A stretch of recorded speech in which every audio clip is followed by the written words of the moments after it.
सुनना, थोड़ा ध्यान दो। क्वेश्चन क्या है, थोड़ा डाटा पूछेंगे, बताना, ध्यान दो, बात मत करो। बहुत अच्छा क्वेश्चन है। अब अभी हम बोलें कि ऐसा क्वेश्चन है, इस तरह का क्वेश्चन बार बार रिपीट कर करके पूछता है हर तरह के एग्जाम्स में। क्वेश्चन क्या बोल रहा है कि एक लाइट रॉड है, मतलब बहुत हल्का एक रॉड है, ठीक है, इसके दोनों साइड में दो स्फेयर रखा हुआ है ना, दोनों साइड में दो स्फेयर ऐसे रखा हुआ है, दोनों साइड में दो स्फेयर है इस तरह का। क्वेश्चन क्या पूछ रहा है, क्वेश्चन ये पूछ रहा है कि इन दोनों स्फेयर का आप मोमेंट ऑफ इनर्शिया निकालिए इस एक्सिस के अबाउट जो इस रॉड के परपेंडिकुलर है और इसके सेंटर से पास हो रहा है। देखो कितना आसान है समझना। थोड़ा सा कॉन्सेप्ट बताते हैं हमको करना क्या पड़ेगा। हमको क्या करना पड़ेगा, सबसे पहले ये जो स्फेयर है, इस स्फेयर का हम इस स्फेयर से पास होता हुआ एक्सिस के अबाउट मोमेंट ऑफ इनर्शिया जानते हैं। अच्छा, ये अगर कहीं पे बताया हुआ नहीं है कि हॉलो स्फेयर है कि क्या है, तो हम इसको मतलब सॉलिड स्फेयर ही मानेंगे, है ना, हॉलो नहीं मानेंगे। अगर लिख दिया हॉलो तभी हॉलो समझना। तो ये एक सॉलिड स्फेयर है, दो, इन दोनों का मोमेंट ऑफ इनर्शिया हम इसके एक्सिस के अबाउट, अगर ऐसा एक्सिस ले तो हम लोग जानते हैं 2/5 mr² होता है, ये बात तो हम जानते हैं, ठीक। बहुत ध्यान से देखना, हमको फाइंड करना है इस एक्सिस के अबाउट, तो हम इस एक्सिस के अबाउट इसका मोमेंट ऑफ इनर्शिया निकाल लेते हैं। निकालना क्या याद है, 2/5 mr²। अब ये वाला एक्सिस और ये वाला एक्सिस देखो पैरेलल है, तो इसके अबाउट अगर हमको मोमेंट ऑफ इनर्शिया निकालना होगा तो इसके अबाउट जो मोमेंट ऑफ इनर्शिया, ध्यान से देखना, मतलब हम क्या निकाल रहे हैं, फर्स्ट स्फेयर का मोमेंट ऑफ इनर्शिया निकाल रहे हैं इस एक्सिस के अबाउट, ठीक है। ध्यान देना, अगर इस स्फेयर का मास को हम m ले रहे हैं, इसके रेडियस को कैपिटल, मान लो इसके मास को m ले रहे हैं, इसके रेडियस को कैपिटल R ले रहे हैं, तो इसका मोमेंट ऑफ इनर्शिया इस एक्सिस के अबाउट 2/5 mr² होगा, है कि नहीं। ये बात तो हम लोग रटे हुए हैं, याद किया हुआ हम लोग का। अच्छा, अगर इस एक्सिस के पैरेलल ये वाला एक्सिस है, तो पैरेलल एक्सिस के अबाउट मोमेंट ऑफ इनर्शिया, जो पैरेलल एक्सिस होता है उसके अबाउट मोमेंट ऑफ इनर्शिया क्या होता है, सेंटर ऑफ मास से होता हुआ एक्सिस के अबाउट जो मोमेंट ऑफ इनर्शिया होगा, सो प्लस md², जहाँ पे m mass of the body होगा और d क्या होगा, सागर, दोनों एक्सिस के बीच का डिस्टेंस। यहाँ पे थोड़ा ध्यान देना, इन दोनों स्फेयर के सेंटर टू सेंटर का डिस्टेंस दिया हुआ है 50 सेंटीमीटर, तो यहाँ से यानी इस एक्सिस से इस एक्सिस के बीच का डिस्टेंस 25 सेंटीमीटर होगा, है कि नहीं। मीटर में अगर कन्वर्ट करेंगे तो 0.25, ठीक है, 0.25 मीटर हो जाएगा। मास कितना दिया हुआ है, I0 प्लस md² लिख देते हैं, ठीक है, फॉर्मूला, ठीक है। कितना मास दिया हुआ है, 1.2 kg दिया हुआ है ना। अब थोड़ा ध्यान दो, ये I0 क्या होगा हम निकाल लेते हैं, 2/5 m कितना दिया हुआ, 1.2, रेडियस कितना दिया हुआ है, स्फेयर का 10 सेंटीमीटर दिया हुआ है, तो 10 सेंटीमीटर को मीटर में कन्वर्ट करेंगे तो 0.1, तो 0.1 इंटू 0.1 करना पड़ेगा। 2/5 mr², स्फेयर का मोमेंट ऑफ इनर्शिया निकल गया इस एक्सिस के अबाउट, इस क्या, इस एक्सिस के अबाउट मोमेंट ऑफ इनर्शिया निकालने के लिए हम क्या करेंगे, md² ऐड करना पड़ेगा। m कितना है मेरा, 1.2 सॉरी, और d हो गया 0.25, 0.25 का स्क्वायर करेंगे तो 0.25 इंटू 0.25। अच्छा, एक चीज थोड़ा सोचो, ध्यान देना, ये स्फेयर का इस एक्सिस के अबाउट मोमेंट ऑफ इनर्शिया निकल गया, ये जो दूसरा स्फेयर होगा इसका, इसके अबाउट मोमेंट ऑफ इनर्शिया यही होगा, सेम होगा, तो इसलिए टोटल मोमेंट ऑफ इनर्शिया को हम इससे 2 से इंटू कर दें, हो गया। बहुत सिंपल है, समझ में आया, कहीं दिक्कत। अब जो पढ़ाई नहीं होगा थ्योरम ऑफ पैरेलल एक्सिस, उसको तो दिक्कत होगा ही होगा, ठीक है। तो किस में दिक्कत हुआ, इसमें नहीं सर, इसमें 2 मल्टीप्लाई होगा, नहीं, इसमें करने का, इसको तो लिखो ही मत, जाने दो, इसको सीधा सीधी यहीं पे लिख दो, I = ठीक है, देखो हम एक बार बता देते हैं, जो नहीं पढ़ा है एक बार फिर से देख लो, हम समझा देते हैं, ठीक है। बाकी तुम लोग इसको कैलकुलेट करो तब तक, ठीक है, और हमको आंसर बताओ। देखो थ्योरम ऑफ पैरेलल एक्सिस क्या होता है, जो नहीं पढ़े वो देख लो एक बार। अगर यहाँ पे कोई भी एक बॉडी है, सपोज करो कोई भी ऑब्जेक्ट है, अगर ये रोटेट कर रहा है, घूम रहा है ना, सपोज करो ये इस एक्सिस के अबाउट घूम रहा है, इस एक्सिस के अबाउट घूम रहा है, ऐसे इस एक्सिस के अबाउट घूम रहा है, और इसके अबाउट इसका मोमेंट ऑफ इनर्शिया अगर आई नॉट है सपोज करना, और इसके पैरेलल में कोई और एक्सिस है, और इसके अबाउट अगर हमको मोमेंट ऑफ इनर्शिया निकालने के लिए बोल दे, तो हमको क्या करना होता है, समझना, इसके अबाउट मोमेंट ऑफ इनर्शिया हमको पता होता है कुछ भी। जैसे यहीं पे देखो, ये हम एक एग्जांपल भी दिखा देंगे। अब देख लो, इसके अबाउट जो मोमेंट ऑफ इनर्शिया होगा, जो एक्सिस इसके पैरेलल है, अगर इन दोनों के बीच का डिस्टेंस d है, तो इसके अबाउट जो मोमेंट ऑफ इनर्शिया होता है वो इसके अबाउट मोमेंट ऑफ इनर्शिया जो गिवन होता है प्लस इस ऑब्जेक्ट का मास m और दोनों एक्सिस के बीच का डिस्टेंस का स्क्वायर होता है। जैसे एग्जांपल दिखाते, बहुत छोटा सा एग्जांपल देख लो। सपोज ये एक सपोज करो ये एक रिंग है, रिंग का उसके डायामीटर के अबाउट मोमेंट ऑफ इनर्शिया क्या होता है, दिव्या बताइए। तुमको शीट मिला है? नहीं मिला है? अच्छा अनुविशा बताओ तो, डायामीटर के अबाउट मोमेंट ऑफ इनर्शिया क्या होता है? mr²। थोड़ा समझना, ये है ना, हम शीट दिए हैं, उसमें जो जो फॉर्मूला उसको याद करना है। तो एक रिंग है सपोज करो, ठीक है, इसके डायामीटर के अबाउट इसका मोमेंट ऑफ इनर्शिया होता है m, इसका रेडियस अगर तुम्हारा r है तो mr²/2 होता है। अगर तुमको बोले कि इस एक टेंजेंट है, इस टेंजेंट के अबाउट मोमेंट ऑफ इनर्शिया निकालो, टेंजेंट और डायमीटर देखो दोनों पैरेलल है, तो इसके अबाउट अगर मोमेंट ऑफ इनर्शिया निकालने बोलेगा तो इसके अबाउट मोमेंट ऑफ इनर्शिया जो हमको पता है mr²/2, इसमें हम लोग प्लस कर देंगे इस रिंग का मास m और दोनों के बीच का डिस्टेंस का स्क्वायर। दोनों के बीच का डिस्टेंस क्या है? r है, रेडियस, दोनों एक्सिस के बीच का डिस्टेंस, तो mr² कर देंगे। समझ में आ रहा है? तो इसको सॉल्व करेंगे तो ये क्या हो जाएगा, 3mr²/2। यही थ्योरम यूज़ किए हम। क्या किए? इसके अबाउट मोमेंट ऑफ इनर्शिया हमको पता था कि 2/5 mr² होता है। इसके अबाउट निकालना है तो प्लस इसका मास 1.2 इंटू दोनों एक्सिस के बीच के डिस्टेंस का स्क्वायर कर दिए, वही की। कितना आया जी? 0.15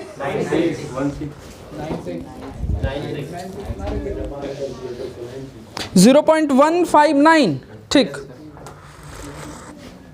हमको पढ़ना, बहुत ध्यान से सुनना। टॉपिक का नाम है radius of gyration, radius of gyration. पहले समझ लो कि रेडियस ऑफ जायरेशन होता क्या है, फिर हम डिफाइन कर देंगे। बहुत ध्यान से देखना, सुनना। कोई अगर एक्सटेंडेड कोई रिजिड बॉडी है, जैसे सपोज करो कोई बड़ा सा ब्लॉक है, जैसे यही कोई बड़ा सा ब्लॉक है, एक एग्जांपल मान के चलो। अगर इस ब्लॉक को हम पॉइंट ऑब्जेक्ट मान लेते हैं ना, तो मेरा कैलकुलेशन बहुत आसान हो जाता है। हम जैसे लॉज ऑफ मोशन वगैरह में भी हम लोग करते हैं क्या है, जब फ्री बॉडी डायग्राम बनाते हैं तो समझना, जैसे लॉज ऑफ मोशन में अगर हम फ्री बॉडी डायग्राम बनाते हैं ना, तो किसी भी ऑब्जेक्ट को हम ऐसे मान लेते हैं, चाहे कैसा भी ऑब्जेक्ट हो हम ऐसे मान लेते हैं। सारा फोर्सेस एक पॉइंट पे होता हुआ दिखाते हैं, जैसे इधर mg लगता हुआ दिखाते हैं, इधर नॉर्मल लगता हुआ दिखाते हैं, कोई तीसरा फोर्स है तो ऐसे लगता हुआ दिखाते हैं। किसी किसी बुक में क्या करता है, ये जो किसी भी ऑब्जेक्ट को है ना, एक पॉइंट साइज का मान लेता है ऐसे। तो और सेम जैसे ये ब्लॉक है, ऐसे पॉइंट साइज का मान लिया, इधर mg दिखा दिया, इधर नॉर्मल दिखा दिया, इधर तुम्हारा कोई भी लगता हुआ फोर्स दिखा दिया। तो अगर हम किसी भी ऑब्जेक्ट को पॉइंट साइज का मान लेते हैं तो मेरे लिए कैलकुलेशन करना आसान हो जाता है, हमको बहुत ज़्यादा सोचना नहीं पड़ता है। किसी भी शेप का ऑब्जेक्ट है, जैसे कोई कार जा रहा है या कोई कुछ भी है, तो हम ऐसे ऑब्जेक्ट का शेप दे देते हैं, ऐसे छोटा सा एक ऑब्जेक्ट बना देते हैं। तो अगर हम किसी भी ऑब्जेक्ट को पॉइंट साइज का मान लेते हैं तो मेरे लिए कैलकुलेशन बहुत आसान हो जाता है, और फोर्सेस वगैरह किधर लग रहा है, क्या एक्सेलरेशन है, ये सब समझना, कैलकुलेट करना बहुत आसान हो जाता है ना। तो समझना थोड़ा सा बात को कि अगर किसी भी ऑब्जेक्ट का मोमेंट ऑफ इनर्शिया हम किसी भी एक्सिस के अबाउट निकालते हैं, जैसे कि एग्जाम्पल मान लो ये डिस्क है, बहुत ध्यान से सुनना जो बता रहे हैं, बहुत आसान टॉपिक है। ये डिस्क है, हम डिस्क का मोमेंट ऑफ इनर्शिया इसके सेंटर ऑफ मास से पास होते हुए एक्सिस के अबाउट जानते हैं। डिस्क ऐसे रखा हुआ है, ऐसे एक्सिस जा रहा है उसके सेंटर से, क्या होता है mr²/2 होता है। ध्यान से सुनना जो हम बोल रहे हैं। अगर हम मान लो इस डिस्क का मास कैपिटल M है ना, यहाँ पे लिखा हुआ है, और इसका रेडियस r है। अगर हम इस डिस्क के बदले इसी के मास के बराबर का एक पॉइंट ऑब्जेक्ट मान लें, जैसे सपोज करो ये सेम एक्सिस है, यहीं पे हम बना देते हैं, ये सेम एक्सिस है सपोज करो। पहले ध्यान से सुन लो कि रेडियस ऑफ जायरेशन है क्या। ये सेम एक्सिस है, अगर हम ये जो एक्सटेंडेड ऑब्जेक्ट है, जो फैला हुआ ऑब्जेक्ट है, उसी के मास के बराबर एक पॉइंट मास मान लें, तो उस पॉइंट मास को हमको एक्सिस से कितना दूर रखना पड़ेगा, सेम मास का, सच दैट कि इसका मोमेंट ऑफ इनर्शिया और इसका मोमेंट ऑफ इनर्शिया बराबर हो। बात समझ में आ रहा है क्या बोल रहे हैं? अगर किसी भी एक्सटेंडेड ऑब्जेक्ट को हम उसी मास का, यानी जितना मास का वो एक्सटेंडेड ऑब्जेक्ट था, उसी मास का एक पॉइंट ऑब्जेक्ट मान लें, तो उस पॉइंट ऑब्जेक्ट को हमको एक्सिस से कितना दूर रखना पड़ेगा, that distance is called radius of gyration. Clear है? अब देखो, रेडियस ऑफ गायरेशन निकालना बहुत आसान है। अगर हमको किसी का मोमेंट ऑफ इनर्शिया पता है, जैसे ये मोमेंट ऑफ इनर्शिया है डिस्क का, तो मोमेंट ऑफ इनर्शिया के फॉर्मूला से m हटा दो, जो बचता है उसका रूट कर दो, वही रेडियस ऑफ गायरेशन है। मतलब रेडियस ऑफ गायरेशन को k से डिनोट किया जाता है। ठीक है, ध्यान देना जो हम बोल रहे हैं। किसी भी बॉडी का जो मोमेंट ऑफ इनर्शिया होता है वो in terms of radius of gyration mk² होता है। अब अगर तुमको इस यहां से रेडियस ऑफ गायरेशन फाइंड करना, m हटा दो, जो बच गया उसका रूट कर दो, यानी r/√2, इसका रेडियस ऑफ गायरेशन हो गया। समझ में आ रहा है हम क्या बोल रहे हैं? ठीक है, तो हम सब लिखवाएंगे, डेफिनेशन लिखवाएंगे, फिर ये फॉर्मूला भी लिखवाएंगे, लेकिन अभी खाली समझ के रख लो सब कुछ। अगर हम तुमको बोलेंगे बताओ स्फेयर का रेडियस ऑफ गायरेशन क्या है, अगर हॉलो स्फेयर की बात करें, खाली स्फेयर है, इसका रेडियस ऑफ गायरेशन क्या है? सबसे पहले मोमेंट ऑफ इनर्शिया देखो, याद करो, हॉलो स्फेयर का moment of inertia, radius of gyration find करना है तो m को हटा दो, 2/3r² का रूट कर दो, तो क्या हो जाएगा, √2/3r। r रूट के बाहर है ना। अच्छा, रिंग का अगर बोले रेडियस ऑफ जायरेशन निकालने, तो i क्या होता है, तो खाली r हो जाएगा रेडियस ऑफ गायरेशन। बहुत सिंपल है ना, फाइंड करना बहुत सिंपल है रेडियस ऑफ गायरेशन। अच्छा चलो एक बात बताओ, जिसे पूछेंगे वो बताएगा। ठीक है, हाँ, रॉड का अगर एक ऐसा रॉड है, ध्यान दो, जिसका मास m है, लेंथ l है, एक्सिस से पास होता हुआ है, एक एक्सिस ऐसा है सेंटर ऑफ मास से पास होता हुआ, इसका रेडियस ऑफ गायरेशन बताना है, सृष्टि बताएगी। सृष्टि नाम है तुम्हारा? कहाँ गया सृष्टि?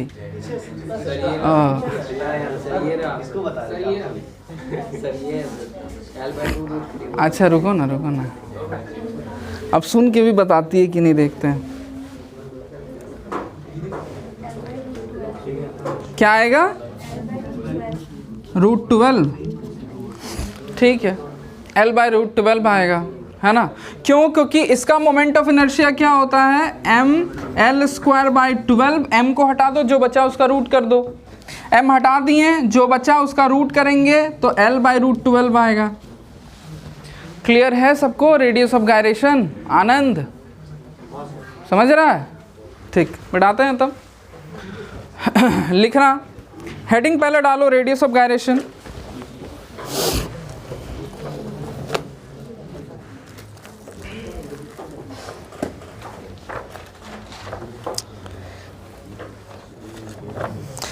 K से डिनोट करते हैं, वो भी लिख लेना। लिखो,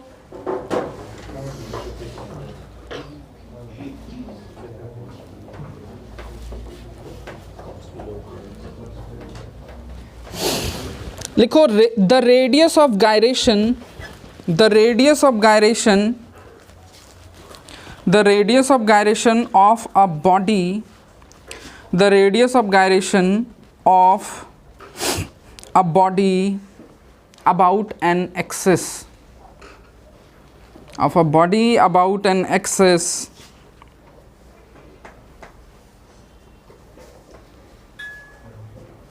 may be defined as the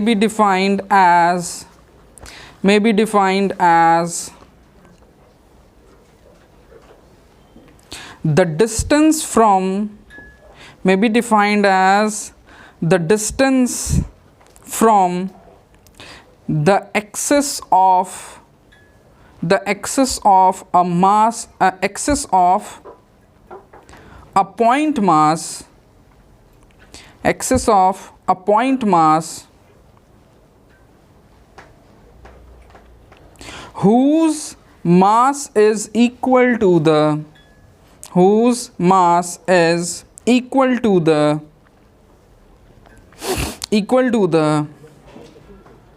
mass of the whole body, mass of the whole body, body whole नहीं बोल रहे हैं, whole body, and whose moment of inertia is, and whose moment of inertia is, and whose moment of inertia is equal to the moment of inertia of that body.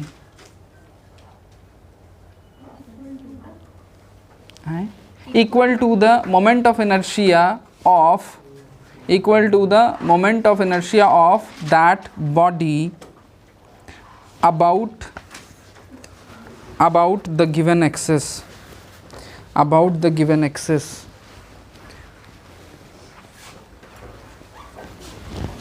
About the given axis. देखो थोड़ा बड़ा है लेकिन वही बात कहा गया है, जो हम समझा दिए वही बात कहा गया है कि रेडियस ऑफ गायरेशन क्या है कि अगर हम किसी भी बॉडी के मास के बराबर का एक पॉइंट ऑब्जेक्ट ले लें तो उसको एक्सिस से कितना दूर रखा जाए कि इसका मोमेंट ऑफ इनर्शिया और बॉडी का मोमेंट ऑफ इनर्शिया सेम हो, यही बात कहा गया है।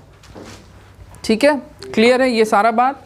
तो इसके बाद खाली क्या लिख लेना, पैरा चेंज करके लिख लेना, पैरा चेंज करके लिखना, या दूसरे एक लाइन छोड़ के नीचे लिख लो कि in terms of radius of gyration, in terms of radius of gyration, the moment of inertia is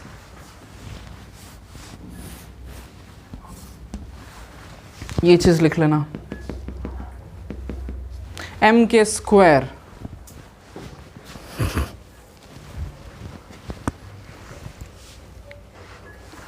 और समझने के लिए अगर हो सके तो ये फिगर तुम ये दोनों बना सकते हो, ये दोनों पिक्चर,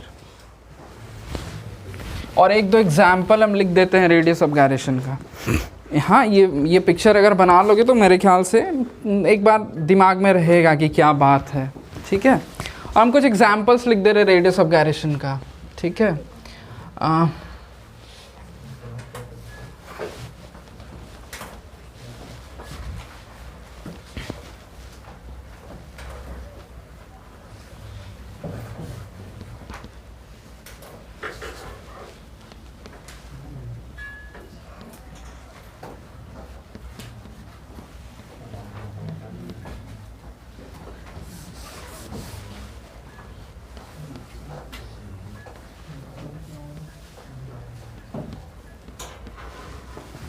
हम सारा एक्सेस जो ले रहे हैं वो सेंटर ऑफ मास से होता हुआ ले रहे हैं, है ना। यहाँ पे डिटेल नहीं, क्या कुछ बोलना है क्या?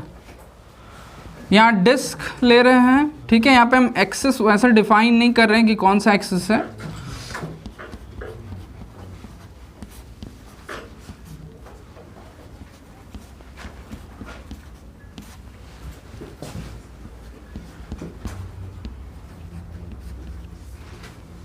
सॉलिड है,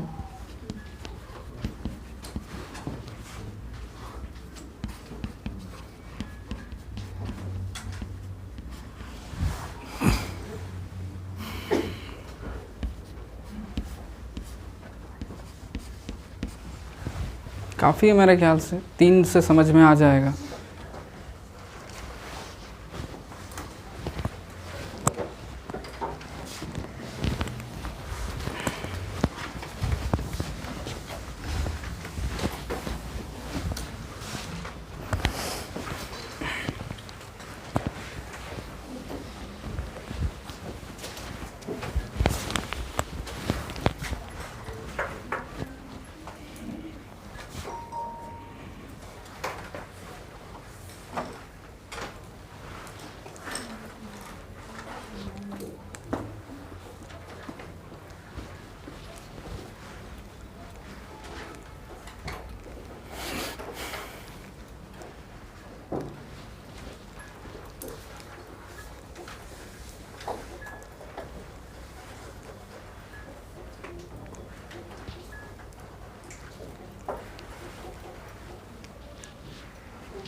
हो गया सबका?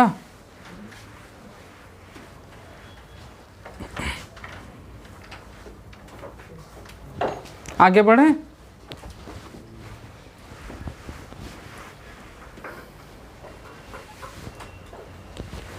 मिसराज हो गया? ठीक, आगे बढ़ते हैं।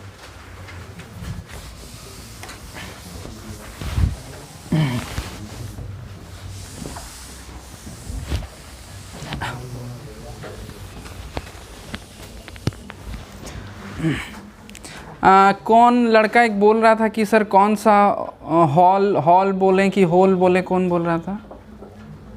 कोई बोला था, तो हमको ना एक मेरे एक दोस्त का याद आ गया। एक छोटा सा कहानी है, मतलब बहुत मज़ेदार है।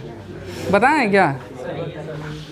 अच्छा, मतलब ऐसे एक दोस्त हैं मेरे, और बहुत सीनियर है, कम से कम 6-7 साल 8 साल सीनियर होंगे। तो उनका ना क्या था कि कुछ भी बोलते थे तो कई बार वो कंफ्यूज हो जाते थे कि उसको प्रोनाउंस कैसे किया जाए। जैसे कुछ एग्जाम्पल दे रहे हैं, उनके साथ जो मेरा टाइम स्पेंड हुआ उसमें से 2-4 एग्जाम्पल दे रहे हैं। तो कोई मूवी आया था, बहुत अच्छा मूवी था, तो हमको बोले कि अमृत बहुत अच्छा मूवी है, सुन रहे हैं, जो भी दोस्त लोग आ रहा है बोल रहा बहुत अच्छा मूवी है, इसको ना अमृत लैपटॉप में नहीं देखेंगे, इसको हॉल में बैठ के देखेंगे। तो अब सबसे पहले तो सबको एकदम हंसने लगा कि हॉल, हम भी सोचे हॉल में बैठ के कैसे देखें। एक बार क्या हुआ कि जैसे ये करीब उस समय की बात होगी जब हम भी 11 में थे, है ना। तो जहाँ हम रहते थे वहाँ पे एक बहुत बड़ा सा होटल था। मतलब क्या उसको बोलते हैं, जैसे सपोज करो ना, अगर होटल रहे और होटल के अगल बगल क्या बोलते हैं, मतलब रिजॉर्ट टाइप का था, है ना। वर्ड दिमाग में नहीं आ रहा था, रिजॉर्ट, तो रिजॉर्ट टाइप का था। वहाँ पे बहुत शानदार शादी का पार्टी था, ज़बरदस्त एकदम। मतलब ऐसा था ना कि जैसे सपोज करो अगर पंजाबी खाना है तो एक लाइन से स्टॉल लगा हुआ है, काउंटर है पंजाबी खाना का, उसमें 25 काउंटर है कम से कम पंजाबी खाना का। गुजराती है तो सपोज करो कि 20 काउंटर है गुजराती खाना का। इस तरह से अलग अलग, साउथ इंडियन है तो साउथ इंडियन का 20 काउंटर। तो बहुत ज़बरदस्त टाइप का व्यवस्था था। तो मतलब वो लोग हमसे सीनियर थे, तो वो लोग का आदत था बिन बुलाए पार्टी में आने जाने का। तो बोले चलो ना अमृत, बहुत ज़बरदस्त है, तुम देखेगा ना तो कभी ऐसा नहीं देखा होगा। हम भी सोचे कि चलो ठीक है भाई, जब कभी नहीं देखे तो एक बार देख लिया जाए। तो उनके साथ गए, अब खा पी रहे हैं, सब ठीक ठाक सब चल रहा है। अचानक से हम लोग 3-4 दोस्त हैं, अचानक से क्या बोलते हैं, अमृत ऐसा पार्टी में आके ना आदमी एक्सपायर होता है। स्टार्टिंग में तो हम कंफ्यूज्ड कि आदमी एक्सपायर कैसे हो जाएगा।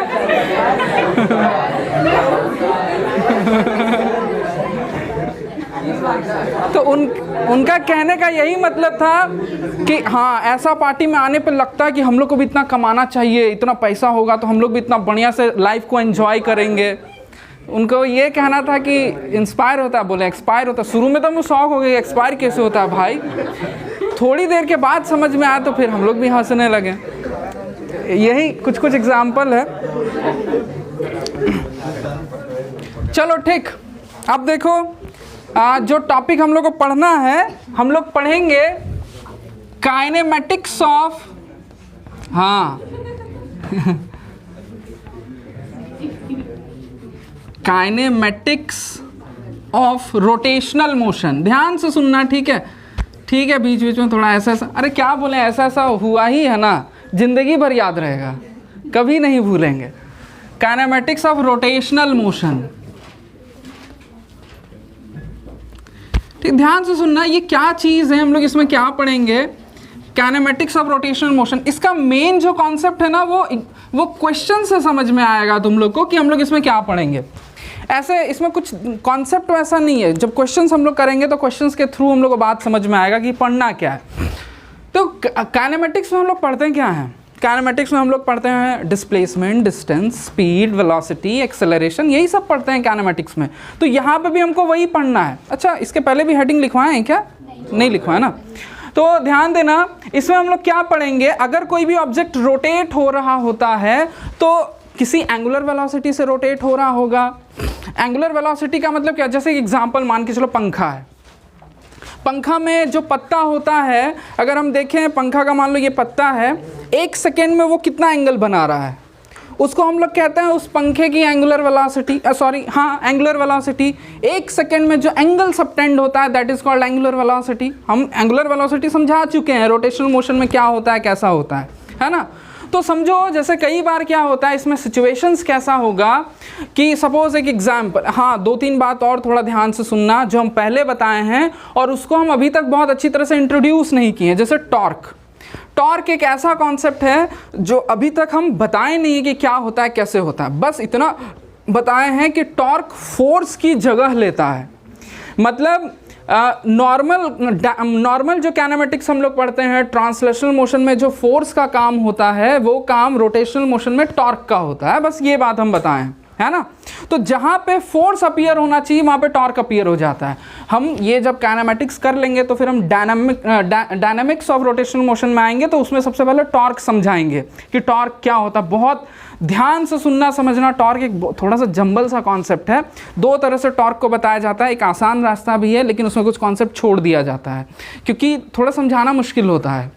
तो जनरली मैक्सिमम बुक्स में वैसे ही है। एक थोड़ा सा मतलब जो पूरा टॉर्क को कवर करता है वो थोड़ा सा टिपिकल है, थोड़ा समझाना पड़ता है डिटेल से, तो हम पूरा डिटेल से समझाएंगे। लेकिन सबसे पहले काइनेमेटिक्स ऑफ रोटेशनल मोशन को समझो, है ना। इसमें होता क्या है, जैसे समझना है, एक एग्जाम्पल दे रहा हूँ तुमको। मान लो कि कोई पंखा है, पंखा को हम मान लो शुरू में पंखा जो है सो रुका हुआ रहता है, हम स्विच ऑन किए, पंखा का धीरे धीरे एंगुलर वेलोसिटी बढ़ने लगता है। एंगुलर वेलोसिटी कैसे बढ़ने लगता है समझना थोड़ा सा बात को। शुरू में पंखा का अगर तुम कोई एक पत्ता को देखोगे तो वो 1 सेकेंड में कुछ एंगल, मान लो 1 सेकेंड में 30 डिग्री का एंगल सबटेंड कर रहा है। जब उसका स्पीड बढ़ जाता है तो 1 सेकेंड में 60 डिग्री का एंगल कवर कर सकता है, तो उसका एंगुलर वेलोसिटी बढ़ जाता है ना। बात समझ में आ रहा है। तो समझो थोड़ा सा कहानी कि अगर कोई भी ऑब्जेक्ट की इनिशियल एंगुलर वेलोसिटी ओमेगा है, थोड़े टाइम के बाद यानी टी टाइम के बाद सपोज करो उसकी एंगुलर वेलोसिटी ओमेगा हो जा रही है, तो कोई ना कोई चीज़ उसको घुमा रहा है तभी उसकी एंगुलर वेलोसिटी बढ़ रही है। पंखा में मोटर रहता है, मोटर में इलेक्ट्रिसिटी जाता है तो वो उसको घुमाता है, वो टॉर्क लगाता है। समझना एक बात बहुत ध्यान से सुनो, अगर कोई भी ऑब्जेक्ट v वेलोसिटी से ट्रांसलेशनल मोशन कर रहा है जैसे कोई भी चीज़, और अगर उसकी वेलोसिटी बढ़ जाती है तो समझो उस पर फोर्स लगा है।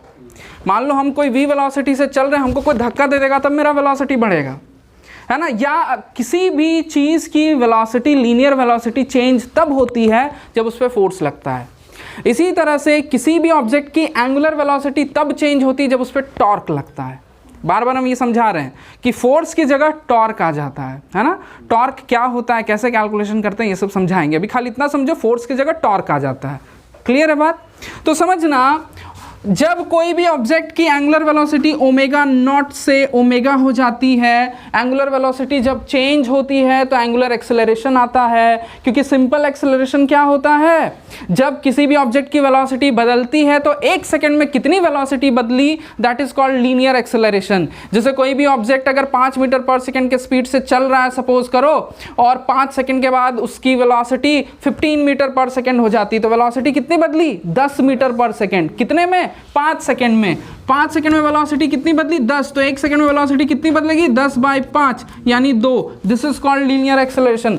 मतलब एक सेकंड में किसी भी ऑब्जेक्ट की वेलोसिटी जितनी बदलती है that is called linear acceleration. उसी तरह से एक सेकंड में किसी भी ऑब्जेक्ट की एंगुलर वेलोसिटी जितनी बदलती है उसको हम लोग कहते हैं एंगुलर एक्सेलरेशन, और उसको अल्फा से डिनोट करते हैं। याद होगा तुम लोग को, सर्कुलर मोशन में भी पढ़े हैं हम लोग।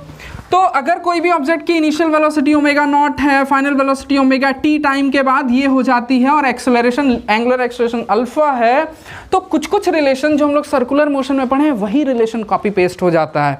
जैसे पहला रिलेशन हम लोग पढ़े थे, समझना थोड़ा, एकदम लीनियर वेलोसिटी वाला एक्सेलरेशन होता है। लीनियर काइनेमेटिक्स जो हम लोग पढ़े उसमें पहला जो इक्वेशन ऑफ मोशन हम लिख रहे हैं बस, और कुछ नहीं। पहला इक्वेशन ऑफ मोशन होता है v = u + at। ध्यान देना, ये वाला चीज़ v की जगह लेता है, ये वाला चीज़ u की जगह लेता है, ये a की जगह लेता है, और थीटा डिस्प्लेसमेंट की जगह लेता है। तो पहला जो फॉर्मूला हम लोग, इसको हम लोग कहते हैं equations of rotational motion. Equations of rotational motion. कुछ क्वेश्चंस हम लोग करेंगे, क्वेश्चन से ये चीज़ और क्लियर हो जाएगा, ठीक है। तो पहला जो इक्वेशन है, ध्यान देना, पहला हम लोग जो इक्वेशन पढ़ते हैं सिंपल v = u + at पढ़ते हैं ना जी। तो v के जगह हमको क्या लिखना पड़ेगा, ओमेगा। तो ओमेगा = u के जगह ओमेगा नॉट प्लस a के जगह पे अल्फा t। ये इक्वेशन हो गया। अगर तुमको ये नहीं भी याद है तो v = u + at याद है ना, बस वही काफ़ी है। सेकेंड इक्वेशन हम लोग क्या पढ़ते हैं, s = ut + ½ at²। s के जगह क्या आता है, थीटा, u के जगह omega naught ut + ½ at²। Clear है, कोई बहुत बड़ा चीज़ नहीं है। थर्ड इक्वेशन क्या पढ़ते हैं, v² - u² = 2as। v के जगह ओमेगा स्क्वायर, ओमेगा नॉट का स्क्वायर = 2 अल्फा थीटा। इसको लिखने का ज़रूरत नहीं है, अगर तुम लोग, हम पहले भी लिखा चुके हैं, शीट दे चुके हैं इसके लिए। इक्वेशन ऑफ रोटेशनल मोशन लिखो, ये तीनों इक्वेशन लिखो, क्वेश्चंस करवाएंगे तभी इसका पूरा कॉन्सेप्ट आ पाएगा।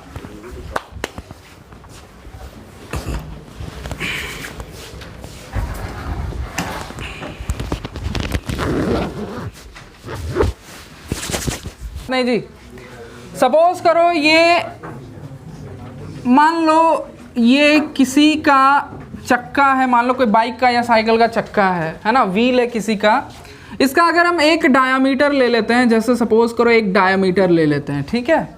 ध्यान देना, एंगुलर, हमेशा जो बोल रहे हैं सुनना, हम पूछेंगे फिर। एक बात बताओ, एंगुलर डिस्प्लेसमेंट का ऐसा यूनिट क्या होता है, हम जिससे पूछेंगे वो बताओ। डिस्प्लेसमेंट का ऐसा यूनिट,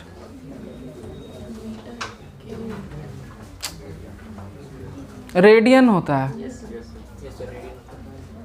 एंगुलर वेलोसिटी का रेडियन पर सेकेंड होता है।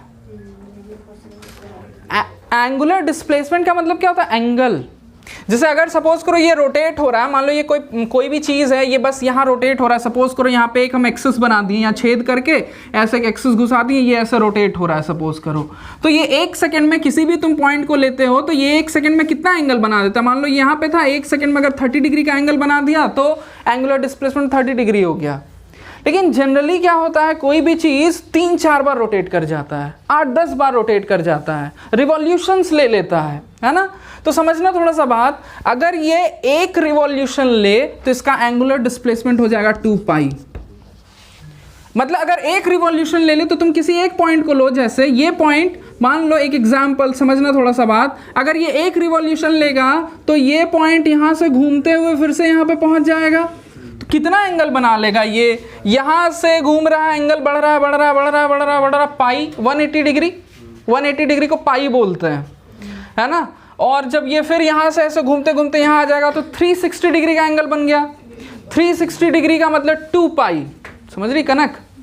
तो जब भी कोई भी चीज एक रोटेशन लेता है तो मतलब समझना थोड़ा सा, डिस्प्लेसमेंट जो हुआ अगर एक रोटेशन हुआ तो इसका मतलब क्या हुआ, 2 पाई रेडियन हुआ। बात समझ में आ रहा है। तो ध्यान देना, रोटेशन का मतलब भी हुआ डिस्प्लेसमेंट। जब भी रोटेशन निकालने के लिए बोले तो समझो कि हमको डिस्प्लेसमेंट फाइंड करना है ना। क्यों? क्योंकि रोटेशन भी डिस्प्लेसमेंट होता है। 1 रोटेशन का मतलब 2 pi radian displacement, angular displacement. बात समझ में आ रहा है क्या बोल रहे हैं। क्वेश्चन क्या बोलता है कि कोई भी एक मोटर है, उसमें कोई भी चीज़ ऐसे ये घूम रहा है सपोज करो, तो शुरुआत में उसकी वेलोसिटी रेस्ट में था ना, नहीं सॉरी, उसकी जो इनिशियल एंगुलर वेलोसिटी थी वो कुछ दिया हुआ है, कुछ एंगुलर वेलोसिटी से वो घूम रहा है। कितना दिया हुआ है? 100। देखो क्या दिया हुआ, 100 रोटेशन पर मिनट दिया हुआ है इनिशियल एंगुलर वेलोसिटी। बहुत ध्यान से सुनो जो बात बताते हैं। हम अभी क्या बोले कि एंगुलर वेलोसिटी का जो एसआई यूनिट होता है वो रेडियन पर सेकेंड होता है, ठीक है। लेकिन अगर डिस्प्लेसमेंट को रेडियन में नहीं लिख के रोटेशन में लिखा जाएगा तो रोटेशन पर सेकेंड हो जाएगा, एक यूनिट। एसआई नहीं होगा लेकिन एक यूनिट तो होगा। बात समझ में आ रहा है क्या बोल रहे हैं। मतलब अगर इसको एसआई यूनिट में तुम कन्वर्ट करना चाहो तो तुम ऐसे कन्वर्ट कर सकते हो कि 100 रोटेशन पर मिनट। बहुत ध्यान से सुनना, तो 1 मिनट में 100 रोटेशन हो रहा है। हम थोड़ा लिख देते हैं अच्छे से कि 1 मिनट में कितना रोटेशन हो रहा है जी, 100 रोटेशन हो रहा है। तो 1 मिनट का मतलब होता है 60 सेकेंड। 60 सेकेंड में 100 रोटेशन हुआ तो 1 सेकेंड में कितना रोटेशन होगा, 100/60 रोटेशन। इतना रोटेशन, बहुत ध्यान से सुनना, हम 2-3 क्वेश्चन कराएंगे।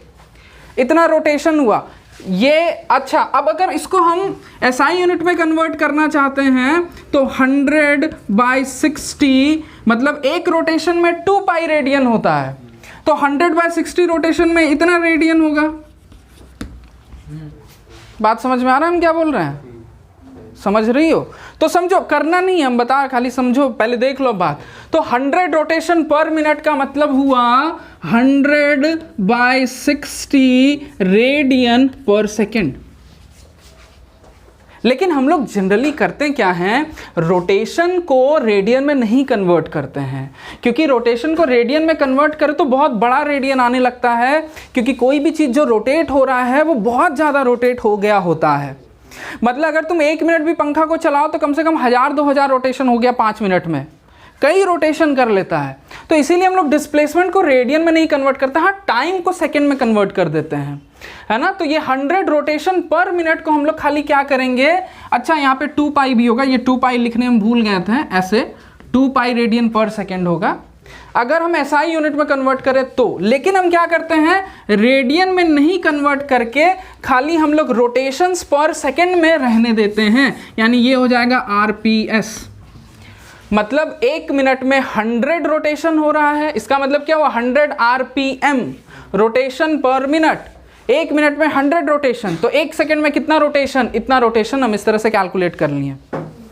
बात समझना, जो बोल रहे हैं नहीं समझ में आया तो ज़रूर बोलना, नहीं तो दिक्कत होगा। इस तरह का क्वेश्चन ज़रूर आता है बहुत सारे एग्जाम में, रोटेशनल मोशन से बहुत क्वेश्चन रहता है, ठीक है। एक एग्जाम्पल दिखाते हैं तुम लोग को, ये मात्र 2021 में आया हुआ क्वेश्चन है। 2021 में कई शिफ्ट में एग्ज़ाम होता है, 30 क्वेश्चन है 2021 जेईई मेंस में। एक एग्ज़ाम का नहीं है, 4-5 एग्ज़ाम का है, फिर भी मान के चलो तो 30 क्वेश्चन है। 6 एग्ज़ाम का भी अगर होगा तो 5 क्वेश्चन एक एग्ज़ाम में पूछ रहा है। इसीलिए एक एक चीज़ सोचना ध्यान से। हाँ, नीट में भी पूछता है। रोटेशनल मोशन एक बड़ा चैप्टर है ना, work energy power, rotational motion, इन सब से अच्छा खासा क्वेश्चन हर जगह रहता है। उसमें पकड़ बना के रखना, हम दिखाएंगे सारा क्वेश्चन बन जाएगा। अभी इसको समझोगे, अभी 2021 में आया हुआ क्वेश्चन दिखाएंगे कैसे बन जाएगा, खाली समझो ध्यान से। तो हम लोग को क्या करना है, देखो ये इनिशियल वेलोसिटी दिया हुआ है कि कोई भी चीज़ है वो 100 रोटेशन पर सेकेंड से चल रहा है, एक सेकेंड में 1 मिनट में 100 रोटेशन कर रहा है, 100 रोटेशन पर मिनट। हम क्या निकालनी है कि एक सेकेंड में कितना रोटेशन कर रहा है, तो 100/60 रोटेशन पर सेकेंड। फाइनली वो रुक जा रहा है, यानी फाइनल एंगुलर वेलोसिटी 0 हो जा रहा है। यही बोल रहा है ना जी, क्वेश्चन पढ़ो तो। अच्छा, उसका एंगुलर एक्सेलरेशन कांस्टेंट अल्फा नहीं बदल रहा है, कांस्टेंट है, ये बोला है। हाँ, अज्यूमिंग एंगुलर डिसलेरेशन कांस्टेंट है वो, ठीक है। अब क्या बोलता है, 15 सेकेंड में ये रुक जा रहा है। It comes to rest in 15 second, calculate the number of revolution. Time कितना दिया हुआ, 15 सेकेंड में ये रुक जा रहा है। बहुत ध्यान से देखो, ठीक है। अल्फा हमको फाइंड करना पड़ेगा। सबसे पहले हमको क्या फाइंड करना है, हमको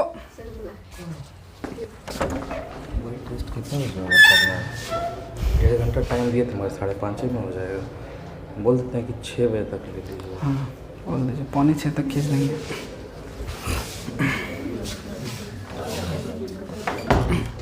ध्यान से सुनो जो बोल रहे हैं, एकदम ध्यान से, फिर से हम बता रहे हैं। रुक जाओ, एक चौक लेने दो।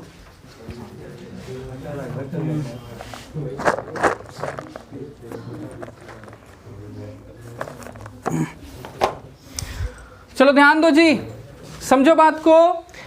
इनिशियल एंगुलर वेलोसिटी दिया हुआ है 100 रोटेशन पर मिनट, इसको हम रोटेशन पर सेकंड में कन्वर्ट कर लिए, पहला काम क्लियर। दूसरा, फाइनल एंगुलर वेलोसिटी 0, क्योंकि फाइनली वो रुक गया। कितने देर में रुका, 15 सेकंड में रुका। हमको क्या फाइंड करना है, हमको पूछ रहा है हमसे कि 15 सेकंड में कितना रोटेशन वो कर लिया। जब भी रोटेशन पूछ रहा है, समझो डिस्प्लेसमेंट निकालने के लिए बोल रहा है ना। तो हमको क्या फाइंड करना है, हमको डिस्प्लेसमेंट फाइंड करना है, थीटा। तुमको पता है थीटा का फॉर्मूला, यानी डिस्प्लेसमेंट का फॉर्मूला S = ut + ½ AT²। और अगर ये फॉर्मूला हमको यूज करना है तो S का मतलब होता है थीटा। Theta = ω0t + ½ alpha. ये फॉर्मूला यूज करना पड़ेगा। इस फॉर्मूला को यूज करने के लिए सबसे पहले हमको अल्फा चाहिए, तो अल्फा निकालना पड़ेगा हमको। अल्फा कैसे निकालेंगे, ये फॉर्मूला याद है, V = u + AT। V के जगह पे ω0 + अल्फा t। इस फॉर्मूला में ओमेगा भी पता, ω0 भी पता, t भी पता, अल्फा निकाल लेंगे। यूज करते हैं फॉर्मूला को, लिख देते हैं एक बार तुम लोग के लिए कि ओमेगा = ω0 + अल्फा t। ओमेगा कितना दिया हुआ है, 0।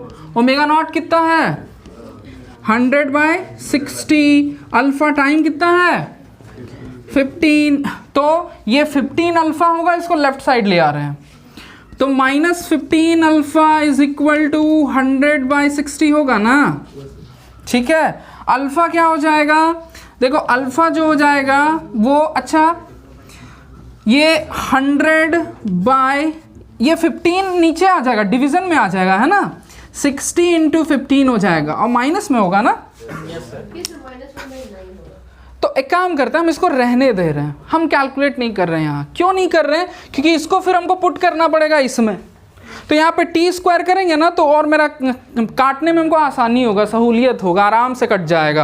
अब हमको थीटा चाहिए, तो थीटा चाहिए। थीटा = फॉर्मूला क्या है जी, ω0t + ½ अल्फा t²। ω0 कितना है, 100/60। टाइम कितना है, 15 है ना, 15 + ½ अल्फा कितना है जी, 100। नेगेटिव में देखो, तो यहाँ पे अगर माइनस वाला पुट करेंगे तो यहाँ माइनस हो जाएगा ना। 100/60 × 15 t²। 15 × ये 15 नीचे है यार। अब यहाँ पे 15 × 15, देखो हम इसीलिए इसको सॉल्व नहीं किए थे, हमको पता था ये कट जाएगा। ये जो इंटू में नीचे 15 है, देखना हम बस इसको कॉपी पेस्ट कर दिए हैं, अल्फा यहाँ पे रख दिए हैं, ठीक है। ये 100/60 × 50, एक 50 कट जाएगा। ये 15 से खत्म हो गया, ये तो ये हो गया 25 - 25/2, तो ये 25 मतलब 12.5 तुम्हारा आंसर आ जाएगा, सीधा सीधी 12.5 रोटेशन आ जाएगा। कि from rest fan takes 5 second to attain the maximum speed of 400 rotation.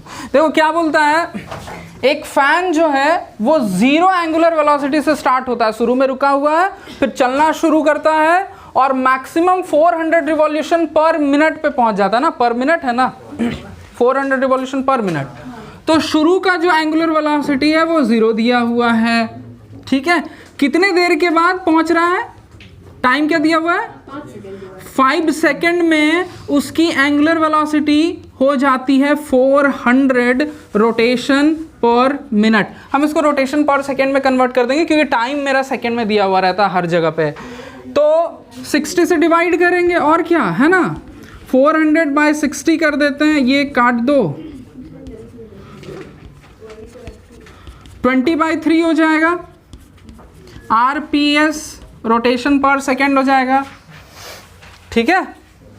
अब देखो क्या बोलता है, समझना थोड़ा बात। क्वेश्चन क्या पूछा, क्वेश्चन पूछा कि ये जो मैक्सिमम इतना रोटेशन पर मिनट की स्पीड पे वो जा रहा है, इसका आधा पहुंचने में उसको कितना समय लगेगा। ध्यान से सुनना, क्वेश्चन क्या बोला कि अगर 0 एंगुलर वेलोसिटी से चले तो omega is equal to 200 RPM तक पहुंचने में समय कितना लगेगा। तो हम कुछ भी करें हमको अल्फा फाइंड करना ही पड़ेगा, कुछ भी निकालने के लिए। तो हम सबसे पहले मेरा जो डाटा दिया हुआ उसके हेल्प से हम अल्फा निकाल लेते हैं। तो कम से कम हमको ये बात पता है, ये फॉर्मूला याद है, V is equal to u plus AT। उसको यूज़ करते हैं, omega is equal to omega naught plus alpha t, omega 20/3, omega naught 0, alpha find करना है, टाइम 5 सेकेंड दिया हुआ है। तो तुम चाहो तो ऐसा ऊपर ऊपर हम लोग कैंसिल कर सकते हैं ना, पता है ये बात कैसे, 5 से अगर हम कैंसिल करें तो 4, तो अल्फा क्या आ गया 4/3 है ना, देखो तो 4/3 इज इक्वल टू अल्फा आ गया, मतलब अल्फा इज इक्वल टू 4/3 आ गया, ठीक है। रोटेशन पर सेकेंड स्क्वायर यूनिट लिखोगे तो यूनिट होगा, अल्फा अगर आ गया। अब क्वेश्चन क्या बोलता है, ध्यान देना कि अब मेरी सिचुएशन बदल दिया, अब बोल रहा है कि अब आपकी फाइनल वेलोसिटी जो है वो इसका आधा है, मतलब 10/3 है। यहाँ तक पहुँचने में कितना समय लग रहा है वो फाइंड कीजिए। वही यूज़ कर देते हैं, V is equal to u plus AT, यानी कि omega is equal to omega naught plus alpha t. यहाँ पे अब टाइम फाइंड करना है और ओमेगा अब क्या हो गया 10/3, तो ये 10/3 हो गया, ओमेगा नॉट 0 है, 0 से half of the maximum speed तक पहुंचने में समय कितना लगा। अल्फा क्या निकालें 4/3, तो 4/3 टाइम, क्योंकि ये 0 है तो 0 प्लस है ना, ये 3 काट देते हैं, टी कितना आ जाएगा, वेरी गुड, 10/4 तो कितना आ जाएगा 2.5 सेकेंड। कैसे बन रहा है, दिख रहा है, वही आया, बहुत अच्छा।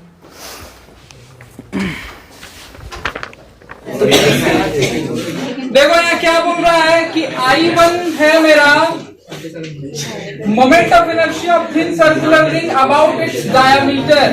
तो डायमीटर के अबाउट क्या मोमेंट ऑफ इनर्शिया होता है, वेरी गुड। I2 क्या बोलता है, moment of inertia of disc about an axis perpendicular to disc, ये भी m²/2 हो जाएगा। I3 क्या बोलता है जी, सॉलिड सिलेंडर, ये भी यही होगा ना,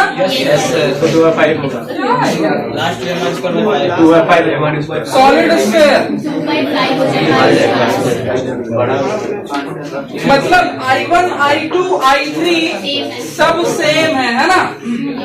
अच्छा एक बात बताओ, हाँ ये जो होगा ये तो मेरा 0.4 mr² हो जाएगा ना, यानी I4 सबसे छोटा होगा, I4 सबसे छोटा होगा, यानी फर्स्ट नंबर आंसर है। और I1 I2 I3 कल फॉर्मूला बेस्ड क्वेश्चन, कुछ और ऐसा क्वेश्चन जो भी तुरंत तुम लोग बना दोगी हम बता देते हैं। क्वेश्चन नंबर 10 देखो, क्वेश्चन नंबर 10 देखो क्या बोलता है, एंगुलर स्पीड ट्रक का 900 रोटेशन पर मिनट से, मतलब ओमेगा नॉट दिया हुआ है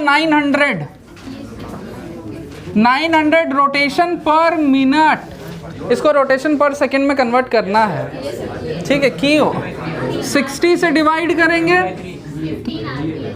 15 आएगा, हाँ ठीक है 15 RPS आएगा। फाइनल कितना दिया हुआ है जी 2460 RPM, इसको 60 से डिवाइड करेंगे तो 41 RPS आएगा। टाइम दिया हुआ है 26 second. The number of revolution by the truck engine during this time is, तो सबसे पहले तुमको अल्फा निकालना पड़ेगा ना जी, है ना। तो omega is equal to omega naught plus alpha t. Omega कितना है 41, ओमेगा नॉट कितना है 15 प्लस अल्फा टाइम कितना है 26। 15 को इधर कर देते हैं, बात नहीं, मुंह बंद रखो। 15 इधर आ जाएगा, कितना 26 आएगा, वेरी गुड। हाँ ये 26 अल्फ़ा, तो अल्फ़ा कितना आ गया 1, है ना। यूनिट छोड़ देते हैं। अब हमको क्या चाहिए, रोटेशन चाहिए, तो s is equal to u t plus half a t square use कर लेते हैं। Theta is equal to omega not t वाला plus half alpha t square, omega not 15 time 26 plus half alpha 1 t 26 है ना, 26 into 26 कर दिए, half से काट के 13 कर दिए। ये ठीक बात, प्लस कितना आ रहा है, हाँ ठीक 8, ठीक है, इतना रोटेशंस होगा, ठीक देखो, है ना। हाँ हाँ कुछ होगा, हो सकता है इसका ऑप्शन छट गया होगा।